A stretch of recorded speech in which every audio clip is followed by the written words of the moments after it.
I'm sure a lot of you will feel that your future is predestined and you can't do anything about it. So today I'm going to share with you how in Buddhism, all right, the Buddha has told us that we can actually change our lives. Okay, so first, the content that I'm going to go through today. Okay, for those of you outside, if you can't see the screen, maybe you can move in. All right. First, I'm going to talk about the discourse on the fruits of recluseship. This is from Digha Nikaya, okay, or the long discourse number 2. Then following that, I will talk about the Noble Eightfold Path, okay, specifically only 2 of the paths, not everything, right effort and right mindfulness. Then next, I'm going to talk about using the Noble Eightfold Path, that means right effort and right mindfulness, to change your destiny. Then finally, what is the Buddhist practice for economic downturns or even economic uncertainties like now, all right? Okay, so let's begin. Okay, first, before I go on, I need to give some background story. If not, if you dive straight into the discourse or the sutta itself, you're going to be very confused, right? Especially for people who have not really listened to much of the suttas before. Okay, so first person I'm going to introduce is Bimbisara. All right, so he is the first king of Magadha. Okay, Magadha, where is Magadha? Later I'll show you the map. Then the second point about Bimbisara is he is a very devout Buddhist. All right, so he's a very devout Buddhist. And lastly, his son's name is Ajatasattu. All right, this name is very important. You need to know. Because this whole sutta, this whole discourse is about his son.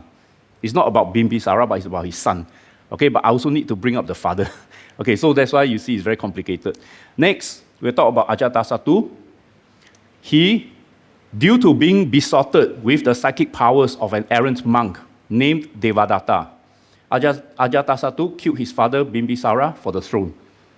Okay, so what happened was Devadatta, a monk, he wants the Buddha to give him let him be the head of the monks, the whole community of monastics, not only the monks and the nuns. So he put in Ajatasattu. He used psychic powers, all right, to attract him. Then the 2 of them, one wants to kill the king to take over the throne, and then the monk wants to kill the Buddha to take over the whole Sangha, all right, or the community of monastics. Why do you need to do that? We should know one very important point. If the country does not support any particular religion, that religion is going to suffer. Am I right to say that? Right? If any country suppresses any religion, that religion cannot survive. So this is why Devadatta has to find a king to support him. So because Bimbisara, as mentioned just now, he is a very devout Buddhist towards the Buddha. So it's not possible for Devadatta to ask Bimbisara to support him, right? So that's why he has to turn to his son, right? So that's why the Devadatta tried to kill the Buddha, and Ajatasattu tried to kill his father, and he was successful. Okay, but Devadatta was not successful, right? Then after he has a son, that means after Ajatasattu has a son himself, he realized how much a father loves his son. So then he realized how much his father, Bimbisara, loves him. And he was in remorse in trying to in having killed the father, okay, his father. So this is how the story starts, all right? So this is the background. And Magadha, like I said, this is 500 BCE. Magadha, you can see the yellow circle there, all right? Magadha was started by Bimbisara, King Bimbisara. Next, 100 years later, Ajatasattu managed to expand, all right, the land of Magadha. You can see the yellow circle again, right? It expanded, right? So you can say that Ajatasattu is a successful king in the sense that he expanded his land, all right, his country's land. All right, so this is all the background story. Okay, now we will go into the sutta itself. Okay, so long discourse number 2, the fruits of recluseship. Okay, I cut off a lot of parts because it's very, very long. If you are interested, you can read it yourself. Okay, I only bring up all the important parts. So at the time, on the full moon night in the 4th month, that means in April, King Ajatasattu of Magadha said, "How tranquil is this moonlit night? Is there any recluse or Brahmin that we could visit tonight who might be able to bring peace to my mind? So this sentence already tells you he is suffering mentally, right? To bring peace to my mind. Because he is suffering from what? From the remorse of having killed his father. So he needs someone to help him to calm his mind down. All right, so, okay, before we go into this, he had a few advisors around him, all right? 6 advisors, all right? 5 of the advisors, they recommended the other sects or other religions leaders, okay? But this particular advisor, at all this time, Jivaka, Komara, Bacha sat silently not far from King Ajatasattu. Okay, so he is the 6th one. Okay, then the king said to him, "Friend Jivaka, why do you keep silent?" Right, then he said, "Your Majesty, the exalted one, the worthy one, the perfectly enlightened Buddha, together with a large company of 1,250 bhikkhus, is now dwelling in our mangrove grove." So he's the 6th advisor who recommended the king to go and visit the Buddha. All right? So he said further, "A favorable report concerning him is circulating thus. This exalted one is a worthy one, perfectly enlightened, endowed with clear knowledge and conduct, accomplished, a knower of the world, unsurpassed, trainer of men to be tamed, teacher of gods and men, enlightened and exalted." This whole paragraph here is basically Itipiso. Okay, those of you who know Itipiso Chan, who attended the session just now, 108 Itipiso, this is exact the whole Chan, or rather the first part, okay, 1/3 of the Chan. All right, so, but it's now translated in English.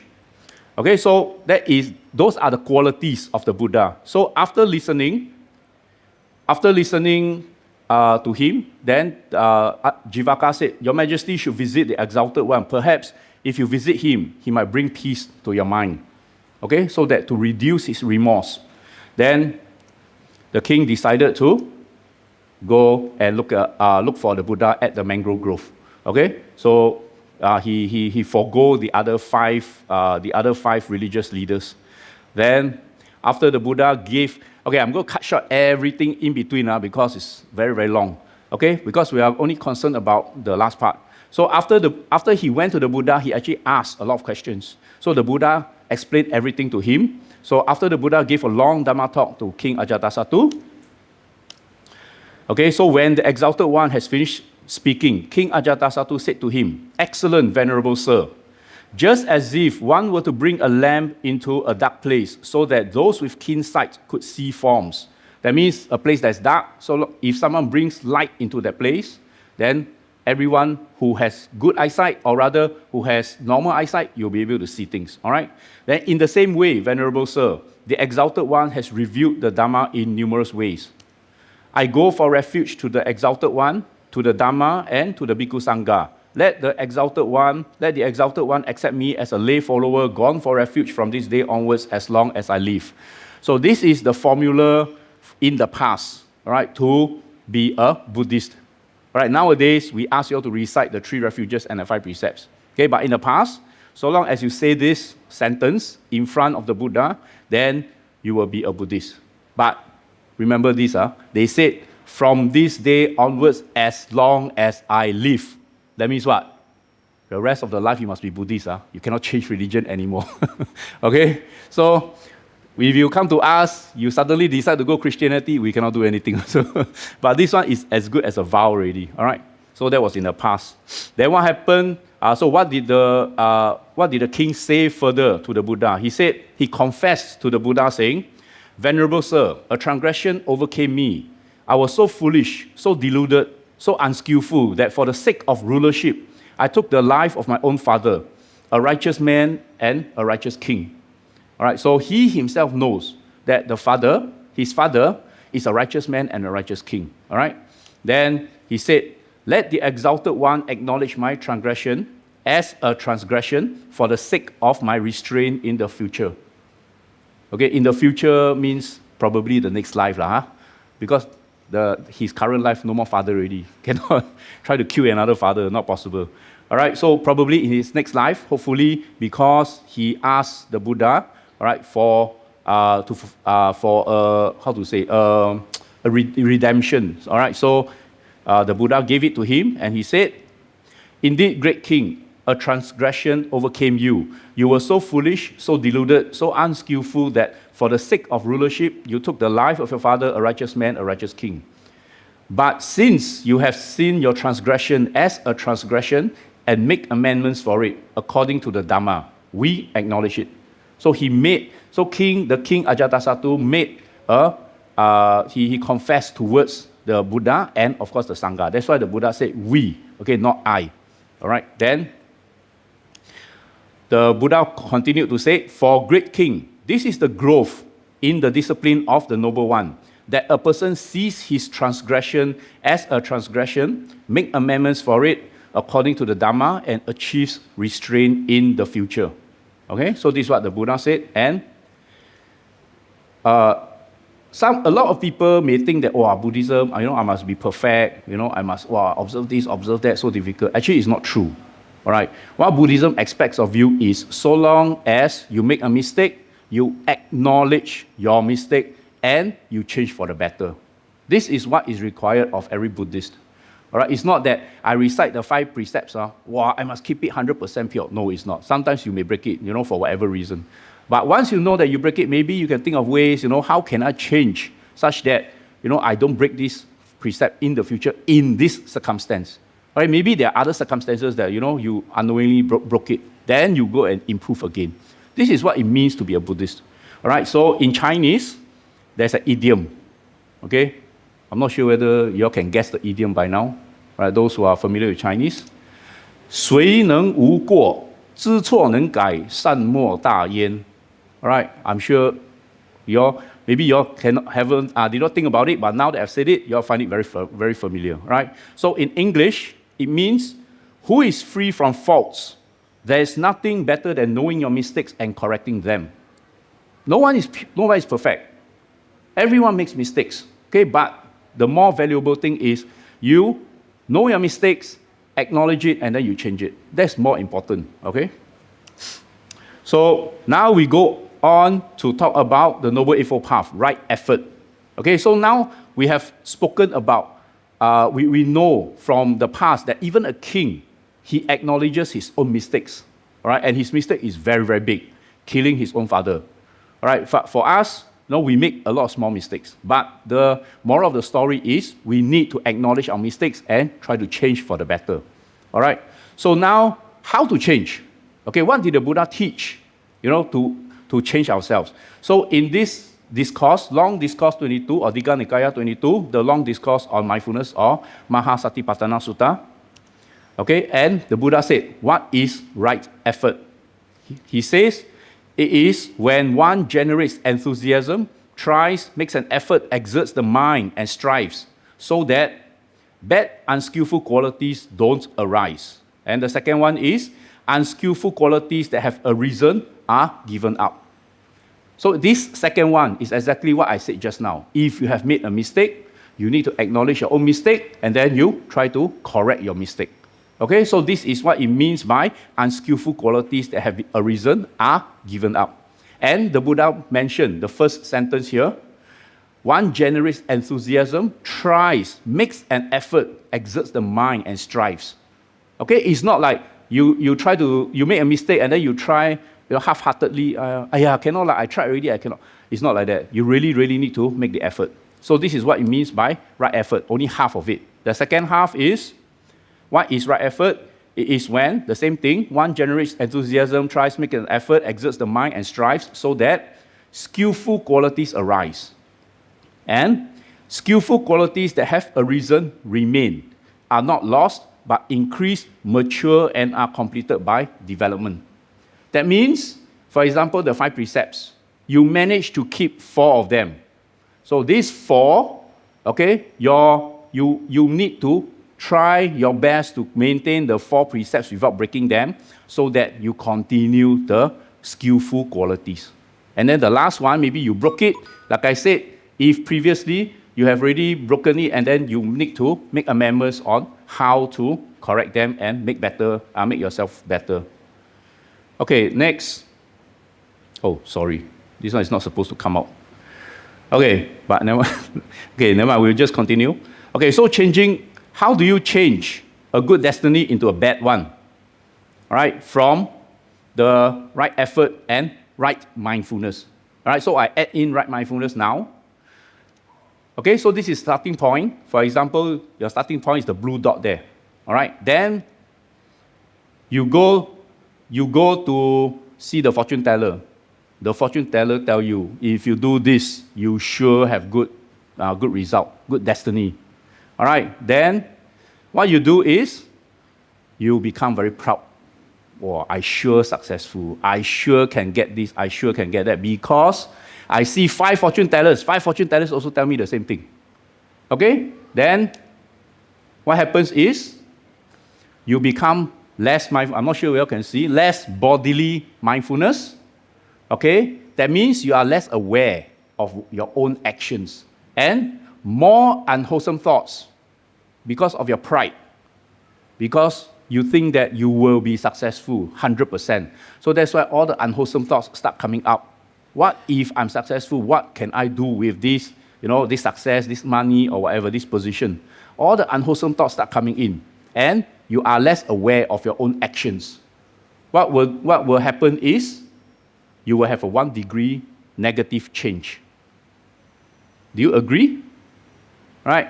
Do you agree with this? If you are too overly proud of yourself, this is what will happen. Okay, so I'm just talking about very minor change, a minus 1 degree change. And you can already see it is actually quite far from your good destiny. If the point spreads further, the distance will be even bigger. Right? So that means what? If the near future, okay, the bad things that happen to you will not be so bad. But if you don't change and you continue with not being aware of actions and you continue being proud of yourself, you go further and further, your line of destiny will get worse and worse, and it will be even much further away from your original good destiny.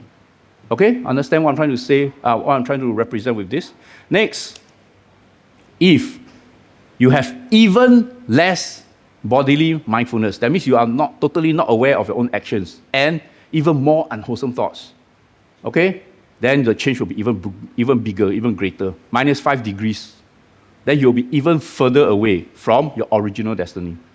Okay? So that's why I said misfortune does not come singly. Okay? In Chinese, 祸不单行 is not true.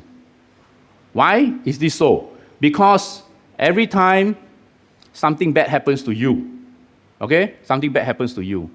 It does not mean that just because bad thing happened to you, all the bad things start coming in because that one bad thing attracts all the other bad things. No, it doesn't work this way. Why you have multiple bad things happening to you at the same time or one after another is because when one bad thing happens to you, your mind is very restless and you may be suffering from anxiety, or even worse, you may be suffering from depression. Then you cannot think properly, you cannot do your work properly, everything you do, there are mistakes. And you are like, always thinking about that matter, and you cannot focus on your work, cannot focus on your family. And what will happen? You will make more and more mistakes, right? When you make more and more mistakes at work, what's going to happen to you? If one of the mistakes is big enough, then goodbye to you. You'll be sacked from the job. And then you come back and then you say, "Hiya, all the bad things happen to me at the same time."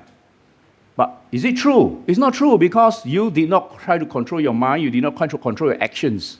You just let things happen because your mind is distracted by whatever thing, outside thing. And then you could not manage your own job properly. You make too much mistakes, and a very major mistake that caused you to lose your job. So this is the main reason, all right? So that is why I said misfortune does not come singly. This is not true, okay? Then now we go into, how about changing the bad destiny into a good one? Same thing, starting point, all right? So maybe the fortune teller tell you, wow, this year you jialat, you will have a lot of bad things happening to you, okay? Maybe, you will have to go to court or even go to jail. Wow, you hear already, wow, why like that? All right, then let's say you have more, once you know about this, you are more aware of your own actions, and you have more wholesome thoughts. You keep thinking, how can I stop this destiny from happening to me? All right, so let me give you one very good example. You are a very bad-tempered person. Okay, I say very, not normal, so very, very bad-tempered. People talk to you a little bit, and then when you perceive that, that person is talking bad about you, wow, your anger come up all the 100%, and you scold vulgar language, everything, and you want to beat the person up. So maybe you're that type of person. So that is why the fortune teller say, this year, you have a big chance that you will go to jail or have court issues. Okay, why? Because maybe you have interaction with someone, and then, you get angry and you go beat the person up. Then the moment you hit, the person go hospital, you go jail. Okay? So how do you change this? Once you know, you apply right effort. Right effort meaning you do not follow up with, you know that you have anger issues. Then you learn to restrain yourself. That means the unskillful things, you restrain yourself, and you apply mindfulness. That means you are aware of your own actions, what you can do, what you cannot do. So you just need one very, very minor change. When someone aggravates you, instead of hitting the person, you just scold. You restrain. Your hand is shaking. You want to beat that person up so badly, but then you know that you have to stop yourself. So you restrain. Does that change your destiny? It does, right? Just one very, very minor change, you will have prevented yourself from having court case or even going to jail. Just one very minor change. This is why even a 1 degree change here, it is very, very different from the bad destiny. And the same as the previous case. The more you sustain this right effort and right mindfulness, the longer it is, then the bigger your change in destiny will be. All right, so the same for if you have even more mindfulness and even more wholesome thoughts, then you will have even more change, even better change. All right, so you can see that your destiny will get even better and better. All right. Okay, so now how do you use right effort and mindfulness at work? So now we are talking about during economic downturns, or even now, like now we are facing economic uncertainties. I wouldn't say downturn now, but it's uncertainty because a lot of things happening in the world. War here, war there, right? Like India, Pakistan, almost going to war, and then all the tariffs, everything all coming up. Okay, so how do you use right effort and right mindfulness during work? So what you can do is to apply right mindfulness, be aware of the areas of work that you make the most mistakes and your weakest areas during work appraisals. For example, if you do not know yourself, you say, I really don't know where I'm weak at work. Then approach your boss or your manager or whoever. I'm sure they will give you work appraisals and they will tell you, this area maybe you should improve, and do something about it. Then you go and work on it. Since now job security is an issue, it's uncertain. You do not know whether you'll lose your job. So it's better for you to play safe. Play safe meaning what? You try to reduce your mistakes, to reduce your chances of getting sacked from the department or even the company, right? If you continue your old way, don't care lah, I'm like that what? Right? I'm like that what? Be myself, I'm like that what? Then sorry to say, but good luck to you.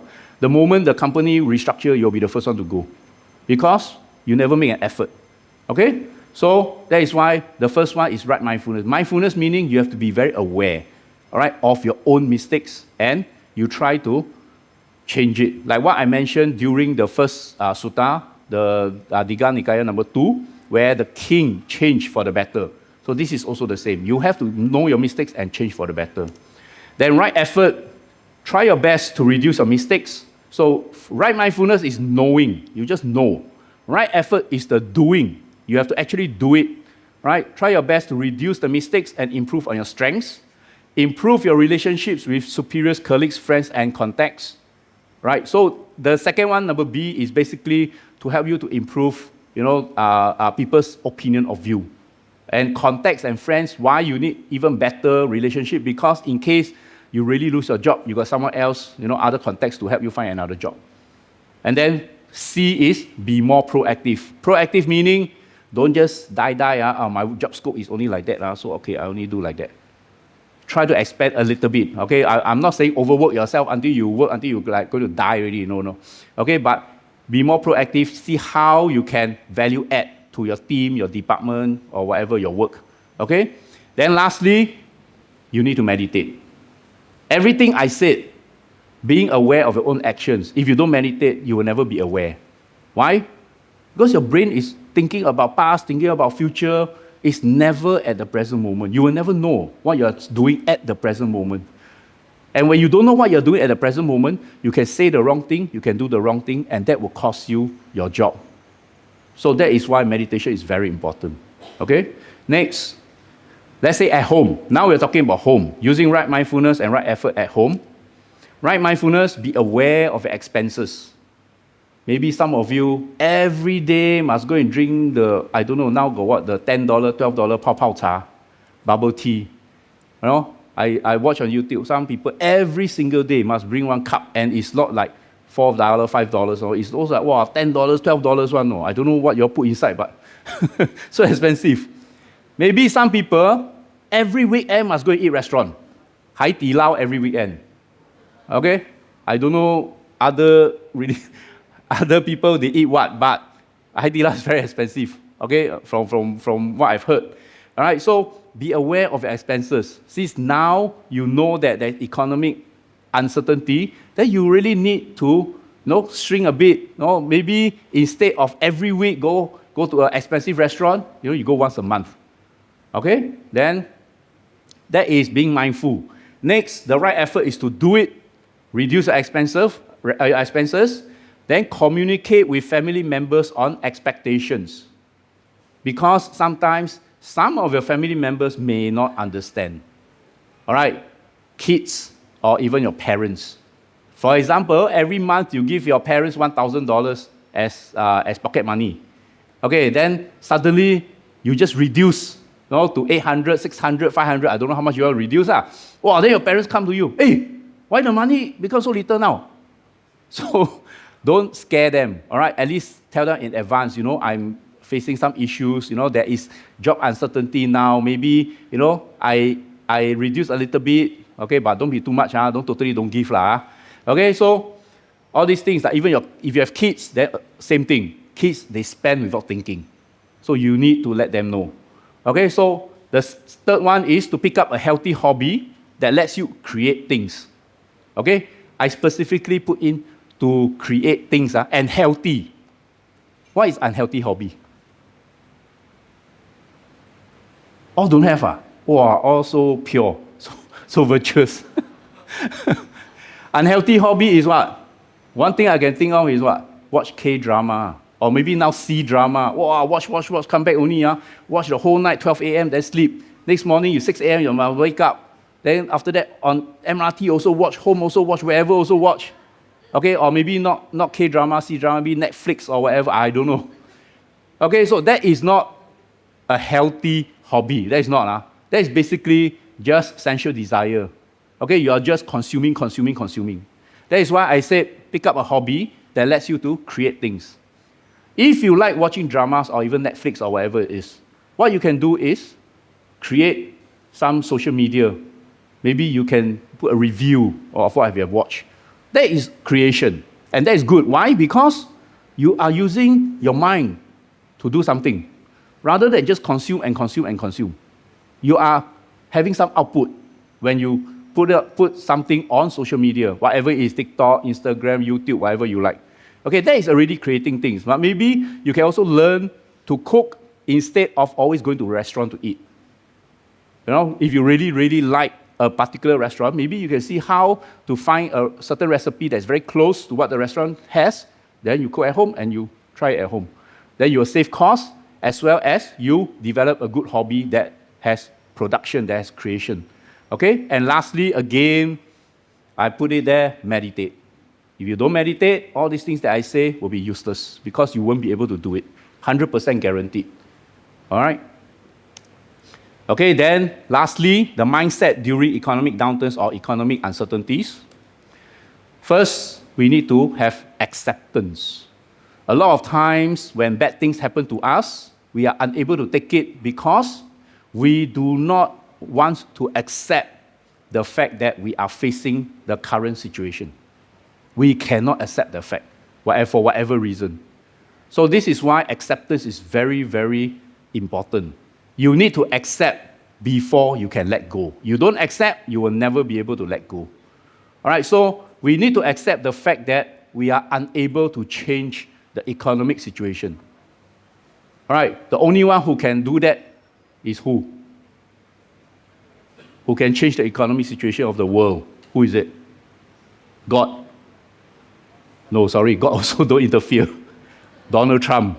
If he suddenly one day wake up, he say, okay, no more tariff, then good for us. But if he doesn't, then good luck to us. All right? Then next, be prepared.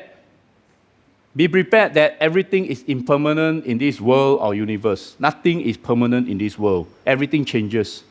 Even if you have a super stable job today, it does not mean that you will be able to stay in the job forever. All right? Until the day you retire. It may not be true. All right? So this is what the Buddha taught is impermanence. So that's why we need to be prepared. Next, positive mindset. There will always be new opportunities or discoveries during times of hardships. A lot of times people cannot accept the fact that they are facing hardship is because they think that they are doomed. There's nothing they can do to save themselves. But that is not true, because it is during hardships that you can really see how you can really push through the hardship and better yourself. So this is the time when you will discover new opportunities, maybe from the hardship itself, and then maybe from your hobby itself. Your hobby, you do something about it, then maybe from there you find other contexts and you find some opportunities in the hobby such that you can make a living from there. Who knows? You never know, right? And then it may open up more doors. You meet more people, you have more contacts, and then from there, you will find other opportunities, right? So that is why always have a positive mindset, right? New opportunities and new discoveries can happen during hardships. And lastly, again, meditate, all right? Because science, it's not I say, science has proven, and it's also not the Buddha say, only the Buddha say, all right? Now science has proven that meditation can help to reduce anxiety and depression as it stops rumination. Okay, in Buddhist terms, it is restlessness. Rumination means a person, when something happens to the person keeps thinking about the issue, thinking, and they cannot, and they get deeper and deeper into it. They cannot get out of it.